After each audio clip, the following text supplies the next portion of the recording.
Marcel Touihani, vous revenez de Paris, où vous avez rencontré notamment le président du Sénat, Gérard Larcher. Quel était l'objectif de votre déplacement?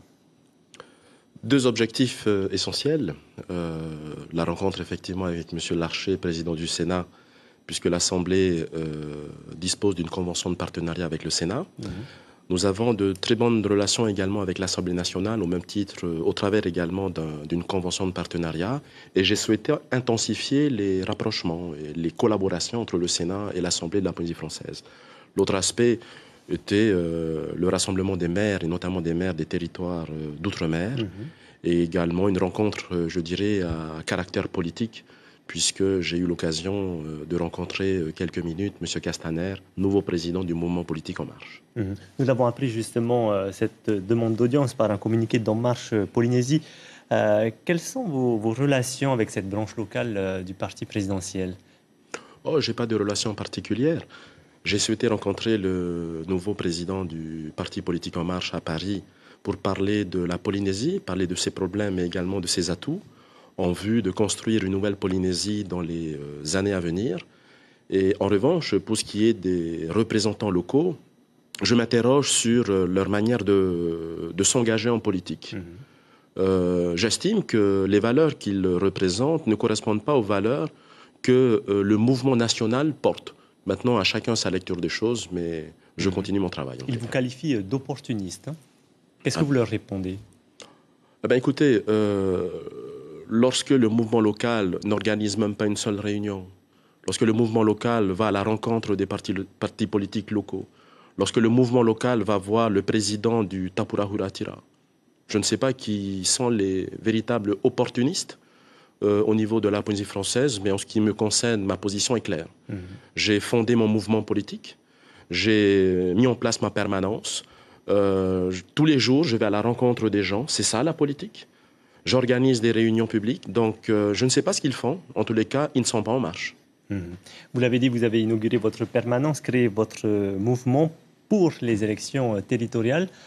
Quel sera votre cheval de bataille pour cette élection? Il y a plusieurs sujets qu'il faudra traiter. Ce qui est certain, c'est que je ne veux pas m'inscrire dans les idées politiques que nous avons toujours connues dans notre pays. D'un côté, l'accession à l'indépendance, de l'autre côté, le renforcement des compétences statutaires. Je souhaite en tous les cas, autant que faire se peut, réconcilier notre peuple. J'observe que notre peuple est divisé, que notre peuple souffre. Je veux parler de l'homme, je veux parler des problèmes.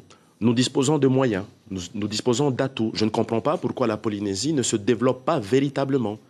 Les comptes publics sont redressés, il est vrai. Nous disposons de moyens financiers. L'Institut d'émission d'Outre-mer parle de 422 milliards de moyens en 2015, me semble-t-il, ou en 2016. Comment se fait-il qu'avec 422 milliards, le pays n'arrive pas véritablement à franchir ce palier qui permettra à toutes les familles de pouvoir retrouver de la dignité? Je ne comprends pas. Marcel Touihani, l'incivisme de certaines personnes, comment faire changer les mentalités?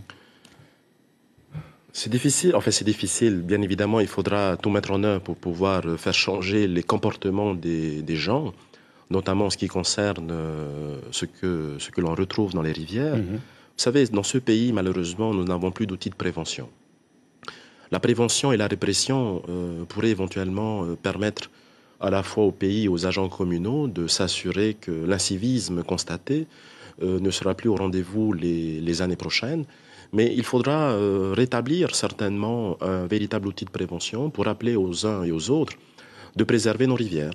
Préserver nos rivières, c'est préserver notre environnement et préserver également le lagon, bien évidemment. Le FENUA connaît actuellement plusieurs grèves. Quelle est votre analyse de la situation? C'est inquiétant parce que lorsqu'on entend les points de revendication, à l'exception certainement des agents de la dépêche, puisqu'il semblerait que l'externalisation d'une partie de l'activité va diminuer naturellement, enfin va poser des problèmes pour certains agents.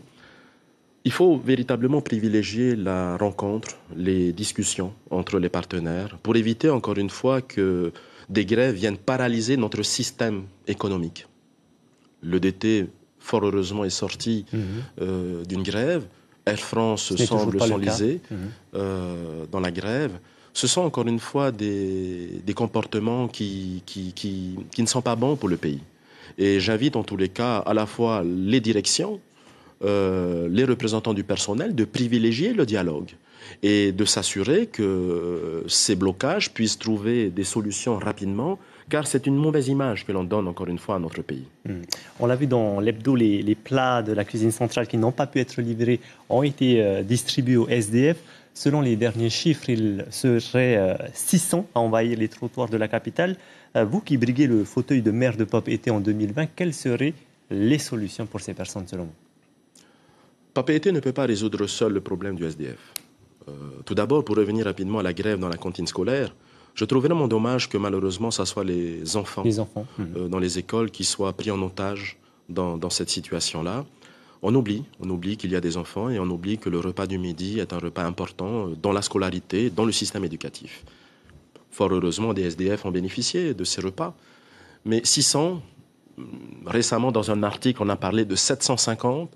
Ce qui est certain, c'est que cette précarité tend à se développer et qu'il faudra, avec la commune de Papeete, ses dirigeants, son maire et prochainement un autre maire, travailler de concert avec le pays parce que les SDF est la résultante, encore une fois, de problèmes économiques qui fait que les gens n'ont plus de foyer, n'ont plus de travail et se retrouvent dans la rue. Il est facile de constater effectivement que ces SDF viennent dans la capitale pour essayer de trouver des moyens pour vivre. Mais j'ai appris également qu'à Outuroa, nous avons non pas des SDF, mais des gens qui vont mendier de l'argent dans les rues. J'ose espérer que dans les mois à venir, nous ne verrons pas de SDF dans la capitale de Outuroa et ailleurs. Mais véritablement, c'est une situation inquiétante. Et il faudra que l'ensemble des autorités de ce pays, gouvernement et communes, puissent travailler de concert pour résoudre ces soucis. Dernière question rapidement, Marcel Touyani. Le sujet a fait débat à l'Assemblée. L'arrivée prochaine de French Blue, en tant qu'ancien membre du conseil d'administration d'Air Tahiti Nui, comment est-ce que vous percevez cette arrivée? Est-ce qu'il s'agit d'une opportunité ou d'une menace pour la compagnie locale? Pour répondre à cette question, opportunité et menace, il aurait fallu faire une étude sérieuse. De ce que j'ai appris récemment et sans divulguer mes sources, il semblerait que la compagnie French Blue n'ait pas choisi la Polynésie comme destination principale. Ce serait une destination par défaut. Mais il aurait fallu, je pense, que les autorités de ce pays fassent une étude d'impact sur le transport aérien, les conséquences du transport aérien, pourquoi pas en termes de prix, et en termes de reconfiguration du marché, et notamment avec des opérateurs bien connus, Air Tahiti Nui, Air France. Une étude d'impact également dans le secteur de l'hôtellerie.